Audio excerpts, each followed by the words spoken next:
Fee $1,00,000 పెంపు. అసలు Trump లక్ష్యం ఏంటి? ఎంజీ రావు గారు భారత్ని టార్గెట్ చేస్తూ ఉన్నాడా? ఇది భారత్కి వర్మ శాపమా? ఎస్ అండి. ఇప్పుడు America loss is India's gain ఈ విషయాన్ని అమితాబ్ కాంత్ అని చాలా ఎక్స్పర్ట్స్ అండి, ఎకనామిస్టులు, పెద్ద పెద్ద సీఈఓలు కూడా మాట్లాడుతున్నారనమాట. టెక్నోక్రాట్స్ ఏమని, America loss is India's gain. ఇది ఒక్క విషయాన్ని మనం మర్చిపోకూడదు. ఈరోజు అమెరికాకి ద్వారాలు క్లోజ్ అవుతున్నాయంటే హైలీ స్కిల్ఫుల్ ఇండియన్స్కి ద్వారాలు క్లోజ్ అవుతున్నాయి. మరి వాళ్ళకి ఆల్టర్నేటివ్ ఏంటి? ఇండియాయే ఆల్టర్నేటివ్ అవ్వబోతుంది. ఈరోజు యునైటెడ్ ఇండియాలో ఐఐటిఎన్స్ కూడా, ఐఐటిఎన్స్ పెద్ద ఎంబీఏ గ్రాడ్యుయేట్లు, ఐఎంఏల నుంచి, ఇండియన్ మేనేజ్మెంట్ ఇన్స్టిట్యూట్స్ నుంచి, పెద్ద పెద్ద మెడికల్ కాలేజీ నుంచి, పెద్ద పెద్ద ప్రెస్టీజియస్ యూనివర్సిటీస్ నుంచి ఇక్కడ చదివేయడం, ఇక్కడ కంప్లీట్ చేయడం, అక్కడికి వెళ్ళి ఎంఎస్ చేయడం, ఎంఎస్ నుంచి స్లోగా కంపెనీస్కి వెళ్ళడం, లేదా H1B వీసాలు పొందడం, H1B నుంచి గ్రీన్ కార్డులు పొందడం. H1B వీసాల్లో 72% ఇండియన్స్ పొందుతున్నారు అంటే ప్రతి సంవత్సరం మన ఇండియన్స్కు బ్రెయిన్ డ్రెయిన్ అని కూడా ఒకటి ఉంటుంది. స్కిల్ఫుల్ పీపుల్ అందరూ, బ్రెయిన్ బాగా ఉన్న వాళ్ళందరూ అమెరికాకి వెళ్ళిపోవడం, అక్కడ పాటుపడడం, అమెరికాకి $250 బిలియన్ ట్యాక్స్ చెల్లించడం, అక్కడ ఫార్చ్యూన్ 500 కంపెనీస్ ఉండడం, ఇందిరా న్యూయి, సుందర్ పిచాయ్, ఈ సౌత్ ఇండియా నుంచి, గుజరాత్ నుంచి, ప్రతి స్టేట్ నుండి యుఎస్ వెళ్ళడం, యుఎస్ సంపదలో క్రియేట్ చేయడానికి ఉపయోగపడడం, యుఎస్ డామినెన్స్కి ఉపయోగపడడం, US space technology, defence technology, even America ఆర్మీలో కూడా పనిచేస్తున్నారంటే మన ఇండియన్స్ వాళ్ళు చేసే కృషి చూడవచ్చు. ఎందుకంటే డాలర్ డ్రీమ్, డాలర్లు సంపాదించాలి, డబ్బు ఎక్కువ సంపాదించాలి, అమెరికాలో లైఫ్ ఎంజాయ్ చేయాలి, లగ్జరియస్ పీపుల్ని అక్కడ ఉండాలి, లగ్జరియస్ లైఫ్ అండి. ఎవరైనా యునైటెడ్ స్టేట్స్ ఆఫ్ అమెరికా వెళ్తే వాళ్ళు ఇండియా మళ్ళీ రావడానికి ఒప్పుకోరు. వాళ్ళు వెంటనే మళ్ళీ H1B వీసా నుంచి గ్రీన్ కార్డు పొందడం, అక్కడ వాళ్ళ పిల్లలకి న్యాచురలైజేషను, ఇప్పుడు అక్కడ ఉండడం. అందువల్లే చూడండి, గ్రీన్ కార్డు హోల్డర్లు ఎక్కువ న్యాచురలైజేషన్, వాళ్ళ పిల్లలు అక్కడ ఉండిపోతున్నారు. వాళ్ళకి తెలుగు భాష, ఈ భాషలు కూడా రావడంలే. అంటే మన సంస్కృతిని మొత్తం అమెరికాకి దారాదత్తం చేస్తున్న చాలామంది ఇండియన్స్. అంటే అనకూడదు, ఎందుకంటే they are contributing to India అండి. ఇండియాకి కూడా చాలా కాంట్రిబ్యూట్ చేస్తున్నారు. రెమిటెన్సెస్ అని, టెక్నాలజీ అని, మన కల్చర్ని అక్కడ స్ప్రెడ్ చేయడం అని. They are ambassadors of the Indian civilization, Indian culture అండి.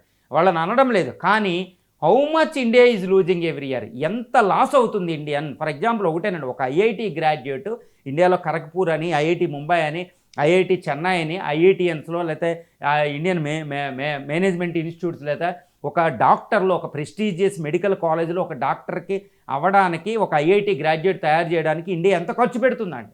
ప్రతి సంవత్సరం ఒక 2-3 కోట్ల రూపాయలు వాళ్ళు ప్రతి సంవత్సరం, మొత్తం ఐఐటి గ్రాడ్యుయేట్ 4 years అనుకుంటే 4 yearsలో బయటికి రావడానికి వాళ్ళ మీద ఒక 10 కోట్లు ఇండియా ఖర్చు పెడుతుంది. ఇంత ఖర్చు పెడితే వాళ్ళు వెళ్ళి యుఎస్ వెళ్ళి ఎంజాయ్ చేయడం, యుఎస్కి పాటుపడడం మనకి తక్కువ ఉంటుంది.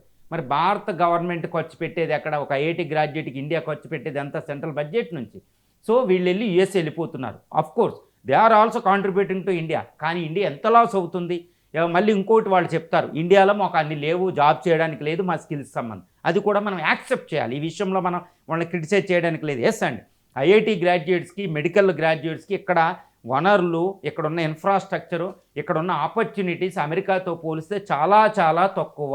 ఎందుకంటే ఇండియా అంత అభివృద్ధి చెందలేదు కాబట్టి వాళ్ళు అక్కడికి వెళ్తున్నారు. వాళ్ళని కూడా మనం క్రిటిసైజ్ చేయలేం. కానీ ఈరోజు అమెరికా ద్వారం క్లోజ్ అవుతుంటే అమెరికా లాస్ అవ్వబోతుంది. మరి ఇది ఎవరికి గెయిన్ అంటే ఇండియా గెయిన్.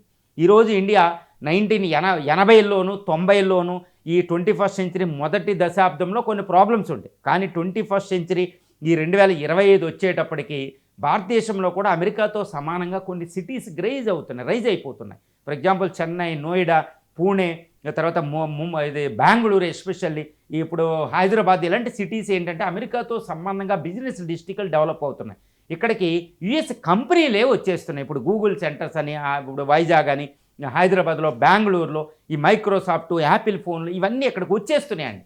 ఇది ఏంది అంటే ఇప్పుడు అమెరికా ఏ విధంగా లాస్ అవుతుందంటే, ఇప్పుడు మైక్రోసాఫ్ట్, అమెజాను, ఈ గూగుల్, ఈ డేటా సెంటర్స్, స్టార్టప్లు ఇవన్నీ అమెరికాలో ఇండియన్స్ని పెట్టుకోవడం చాలా కష్టమైపోతుంది.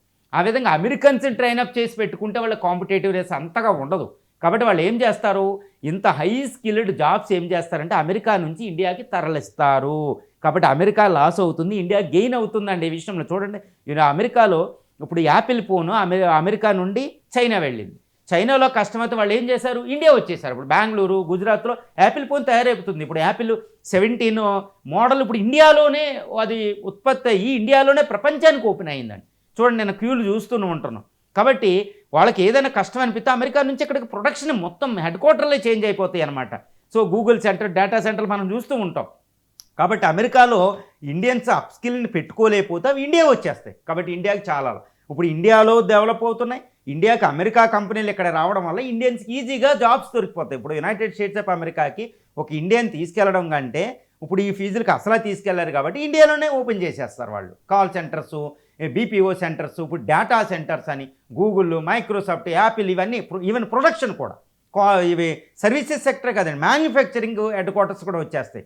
దీనివల్ల ఏమవుద్ది, ఇండియా అనేది అంటే ఏంటి, ఈ ట్రంప్ తీసుకున్న ఈ వీసా రెస్ట్రిక్షన్స్, H1B, గోల్డెన్ కార్డులు, తర్వాత ఈ గ్రీన్ కార్డుల మీద పెట్టిన వీసా రెస్ట్రిక్షన్స్ అనేది అమెరికాకి లాసు, ఇండియాకి గెయిను. అంటే ఇండియాకి ఇది ఒక అద్భుతమైన వరము. ఇండియన్స్ కూడా కళ్ళు తెరవలసిన సమయం వచ్చింది. ఇండియన్సే కాదండి, ఇండియన్ గవర్నమెంట్ కూడా యుఎస్తో on par with United States of America we should develop the certain kind of infra అనేది మనం చూసుకోవాలి. ఫర్ ఎగ్జాంపుల్ ఇప్పుడు హైదరాబాద్ ఉంది, హైదరాబాద్లో అంత ఫ్లడ్సే, బెంగళూరులో ట్రాఫిక్ రెస్ట్రిక్షన్ చాలా ప్రాబ్లం ఉంటుంది. కాబట్టి వాళ్ళు ఏం చేస్తారు, ఒక క్వాంటమ్ వ్యాలీ అని, 5th industrial revolution, AI valleys అని, బయో వ్యాలీస్ అని ఇలాంటి డెవలప్ చేసి on par with silicon valley, on par with ఈ సియాటిల్లు ఇలాంటి వాటికి దానికి సెంటర్స్ ఇక్కడ డెవలప్ చేస్తే ప్రొడక్షన్ సైకిల్స్ వస్తాయండి.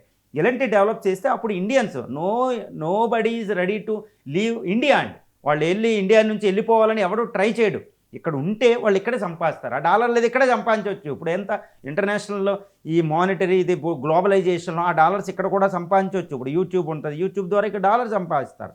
అలా ఎన్నో చేస్తారు. కాబట్టి అమెరికా అధ్యక్షుడు ఈరోజు America first, make America great again అంటూ అమెరికన్సే ఉండాలి అన్ని కంపెనీలో, అమెరికాయే ఉండాలని యాంటీ గ్లోబలైజేషన్ పద్ధతులు ఉపయోగించి ఆయన తీసుకునే మా Indians H1B, Indian green card holder మీద పెట్టే రెస్ట్రిక్షన్స్ భారతదేశానికి ఒక అద్భుతమైన వరంగా మారబోతుంది. ఇది నేను చెప్పింది, ఈ వరం అనేది తాత్కాలికం, వెంటనే ఇమీడియట్గా ఎఫెక్ట్ అవ్వదండి. కానీ దీర్ఘకాలంలో అంటే వచ్చే సంవత్సరాల్లో భారత ప్రభుత్వం, భారతీయులు జాగ్రత్తగా దీన్ని ఉపయోగించుకుంటే యాక్చువల్గా అంటే అమెరికా ఈరోజు తీసుకునే చర్యలు భారతదేశానికి డిసడ్వాంటేజే. కానీ మన లాంగ్ టర్మ్లో ఒక యాక్షన్ ప్లాన్ ఒకటి అభివృద్ధి చేసుకుంటే అవి ఏమవుతాయంటే అడ్వాంటేజ్ అవుతాయి. కాబట్టి భారతీయులకి ఇది ఒక వరం, భారతదేశానికి ఇది ఒక వరం. భారతదేశం ఫాస్టెస్ట్ గ్రోయింగ్ ఎకానమీ. బై 2047కి ఇది ఎక్కడికో వెళ్ళి అమెరికానే ఓవర్కమ్ చేయబోతున్నాం. We are going to surpass the United States of America according to Nomura, IMF, OECD రిపోర్ట్లు బట్టి మనం చూస్తూ ఉంటాం. కాబట్టి అమెరికా ఫాస్టెస్ట్ గ్రోయింగ్ ఎకానమీ కాబట్టి ఇక్కడ రైజ్ అయిపోతుంది. చూడండి 1990లో ఇప్పుడు హైదరాబాద్ సిటీని, ఇప్పుడు విజయవాడ, పెద్ద గుంటూరు ఈ కాలేజీలన్నీ చదివి హైదరాబాద్ రావడం, అమీర్పేటలో ట్రైనింగ్ తీసుకోవడం, వీసాలు తీసుకోవడం, చక్కగా యూఎస్ వెళ్ళిపోవడం వీసా తీసుకుని. కానీ ఈరోజు అమీర్పేట టు అమెరికా వెళ్ళడం అవసరం లేదండి. అమీర్పేట టు అక్కడ మన ఇప్పుడు బిజినెస్ డిస్ట్రిక్ట్కి వెళ్తే అక్కడ కూడా అవి లభిస్తున్నాయి. ఇక్కడ గుర్తుపెట్టుకోవాలి. చూసారా, 90ల నుంచి 2000 మొదటి దశాబ్దానికి మారిపోయింది. ఇప్పుడు 225కి ఇంకా మారిపోయింది. వాళ్ళే ఇక్కడికి వచ్చే పరిస్థితి వచ్చింది.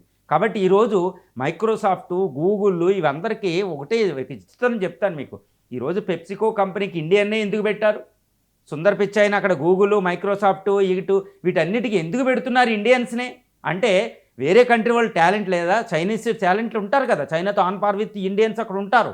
కానీ ఇండియా మార్కెట్ ఈజ్ ఇంపార్టెంట్, గుర్తుపెట్టుకోవాలి. India market important, Indian skills important, Indian చేసే వాళ్ళ యొక్క హానెస్టీ ఈజ్ ఆల్సో ఇంపార్టెంట్. కాబట్టి అమెరికా కంపెనీలు ఇండియా అవే వస్తాయి. కాబట్టి ట్రంప్ నిర్ణయాలు అమెరికాకి లాస్ అయితే ఇండియాకి గెయిన్ అవ్వబోతుంది. ఇది ఒక అతిపెద్ద వరం అని అయితే నేను చెప్పగలుగుతానండి.